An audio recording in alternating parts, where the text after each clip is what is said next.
Hello everyone, welcome to my channel. So guys, आज मैं आपको जो हम टॉपिक ले रहे हैं न्यू सब्जेक्ट में स्टार्ट कर रही हूँ। तो यहाँ पर देखिएगा बहुत सारी यूनिवर्सिटी में photo chemistry and solid state chemistry का एक ही ये सब्जेक्ट अलग अलग है। फोटो केमिस्ट्री अलग सब्जेक्ट है और सॉलिड स्टेट केमिस्ट्री अलग सब्जेक्ट है, लेकिन किसी किसी यूनिवर्सिटी में कंबाइन कर दिया, साथ ही में कर दिया है। ठीक है, तो देखिएगा हमारे पास फोटो केमिस्ट्री वाला जो टॉपिक है सब्जेक्ट है हमारा, ये ज़्यादातर यूनिवर्सिटी में 3rd सेमेस्टर में होता है और सॉलिड स्टेट 4th सेमेस्टर में होता है। ठीक है, तो ये दोनों कंबाइन कर दिया है।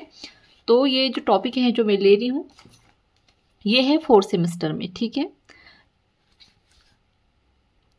तो जिस यूनिवर्सिटी में जो कंबाइन है वाला फोटो केमिस्ट्री और सॉलिड स्टेट केमिस्ट्री साथ में होगा, उनके पास तो ये फर्स्ट यूनिट में टॉपिक होगा। ठीक है, लेकिन अब हम बात कर रहे हैं अलग से। ठीक है, तो यहाँ पर हम ले रहे हैं सेमेस्टर 4 से सॉलिड स्टेट केमिस्ट्री का। यह है यूनिट 3 का नाम electronic properties and band theory का हम टॉपिक ले रहे हैं। ठीक है, तो यहाँ का जो टॉपिक का नाम है ये है electronic properties and bond theory metals. तो मोस्ट टाइम टॉपिक है, हमेशा एग्जाम में आते रहता है, तो इसको हम अच्छे से कंप्लीट करते हैं। तो साथ ही में हमारे फोटो केमिस्ट्री के भी नोट्स कंप्लीट हो जाएंगे यहाँ पर, और सॉलिड स्टेट केमिस्ट्री के भी हो जाएंगे। तो आपको बस टॉपिक देखना है, अगर आपका सिलेबस में ये टॉपिक है तो ही आपको ये टॉपिक कंप्लीट करना है। ठीक है, तो चलिए वीडियो को स्टार्ट करते हैं। और चैनल पर नए हैं तो प्लीज़ चैनल को सब्सक्राइब कर दीजिएगा, बेल आइकन प्रेस कर दीजिएगा। कमेंट में ज़रूर बताइएगा आपको नोट्स कैसे लगे। और एमएससी केमिस्ट्री की ये नोट्स परचेस करने के लिए और सेमेस्टर के नोट्स मिल जाएंगे आपको यही वाले, और काफ़ी ईजी से नोट्स है।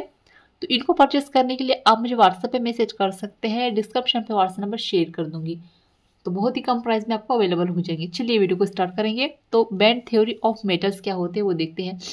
तो कह रहे हैं कि धातुएं अपने अंदर उपस्थित संयोजकता इलेक्ट्रॉनों की सहायता से विद्युत का संचालन करती है। क्या कह रहे हैं यहाँ पर कि जो धातुएं होती है वो अपने अंदर, धातुएं जो होती है, जो मेटल्स होते हैं, वे अपने अंदर उपस्थित संयोजकता इलेक्ट्रॉन, मतलब कि यहाँ पे धातुओं में क्या होते हैं, संयोजकता इलेक्ट्रॉन पाए जाते हैं जिसकी सहायता से विद्युत का संचालन करते हैं, जैसे कि तांबा है ना, इस जैसे।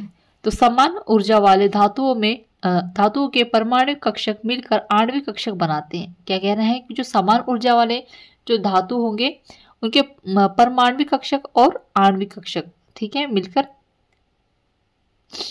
कक्षक बनाते हैं। ठीक है, जो ऊर्जा के एक दूसरे के करीब होते हैं तथा एक बैंड बनाते हैं। ठीक है, समान ऊर्जा वाले धातुओं के परमाणविक कक्षक मिलकर आणविक कक्षक बनाते हैं। ठीक है, परमाणविक कक्षक मिलकर आणविक कक्षक बनाते हैं जो ऊर्जा में एक दूसरे के करीब होते हैं, मतलब कि उनकी जो ऊर्जा होगी लगभग सेम ही होती होगी, तथा यह एक बैंड बनाते हैं। ठीक है, आगे देखेंगे।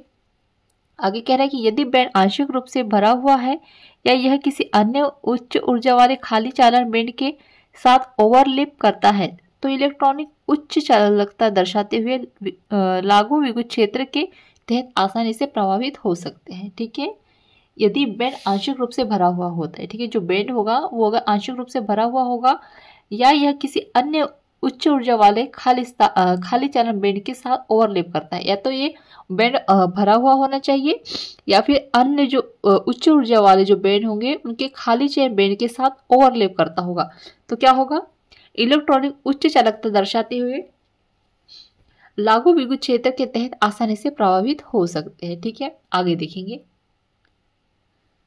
आगे है introduction to band theory of metal. तो धातुओं के बैंड सिद्धांत के अनुसार धातुएं वैलेंस इलेक्ट्रॉनों की सहायता से बिजली ले जाती हैं। ठीक है, क्या कह रहा है, धातुएं वैलेंस इलेक्ट्रॉनों की सहायता से, कौन से इलेक्ट्रॉनों की सहायता से, वैलेंस इलेक्ट्रॉनों की सहायता से बिजली ले जाती है। धातुओं के समान ऊर्जा परमाणु कक्षक एक दूसरे के निकट ऊर्जा वाले आणविक कक्षकों का निर्माण करने के लिए संयोजित होते हैं जिससे एक बैंड बनता है। यदि बैंड आंशिक रूप से भरा हुआ होता है या किसी अन्य ऊर्जा वाले निर्जन चालक बैंड के साथ मेल खाता है तो इलेक्ट्रॉन आसानी से एक लागू विद्युत क्षेत्र के तहत प्रभावित हो सकते हैं जिसके परिणाम स्वरूप उच्च चालकता होती है। अब आगे देखेंगे तो बैंड थ्योरी ऑफ मेटल्स, तो वैलेंस बैंड और कंडक्शन बैंड पर आधारित है। ठीक है, ये जो थ्योरी है ये वैलेंस बैंड और कंडक्शन बैंड पर आधारित है।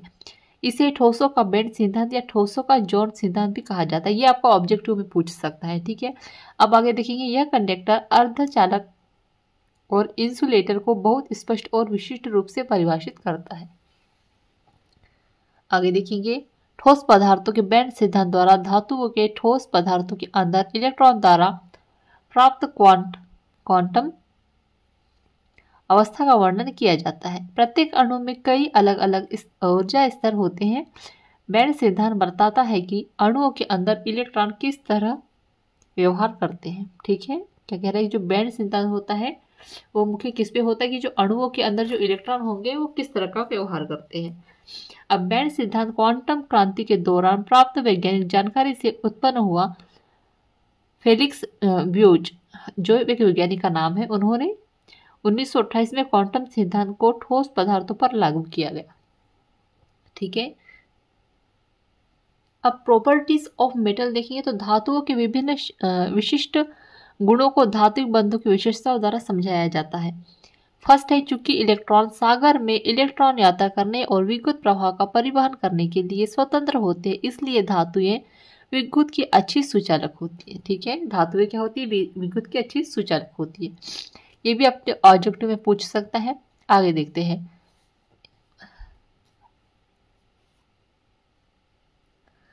चूंकि स्थानीय कनेक्शनों को शीघ्रता से तोड़ा और मरम्मत किया जा सकता है, इसलिए धातुएं लचीली और आघातवर्धक होती है। थर्ड नंबर में है, धातुएं चमकदार होती है। फोटॉन धातु की सतह में से परिवर्तित होते हैं क्योंकि प्रकाश उसमें प्रवेश नहीं कर सकता। हालांकि प्रकाश की वह आवृत्ति जिस पर फोटॉन परावर्तित होते हैं उसकी एक ऊपरी सीमा होती है। आगे देखते हैं। विभिन्न तत्व धातु संबंध बना सकते हैं जिसके परिणाम स्वरूप मिश्र धातु बनती है। ठीक है, ये भी एक IMP है कि विभिन्न तत्व धातु संबंध बना सकते हैं जिससे क्या होता है, मिश्र धातु होती है। ठीक है, मतलब मिश्र धातु से भी कोई चीजें बनती है ना, इसी तरह से तो धातु संबंध को एल्यूमिनियम फाइल और तांबे के तार में प्रदर्शित किया जाता है। ठीक है, मतलब कि जो हमारे घरों पे जो विद्युत प्रवाहित करने के लिए या विद्युत के लिए जो तार होते हैं वो एल्यूमिनियम के होते हैं। ठीक है, आगे देखते हैं।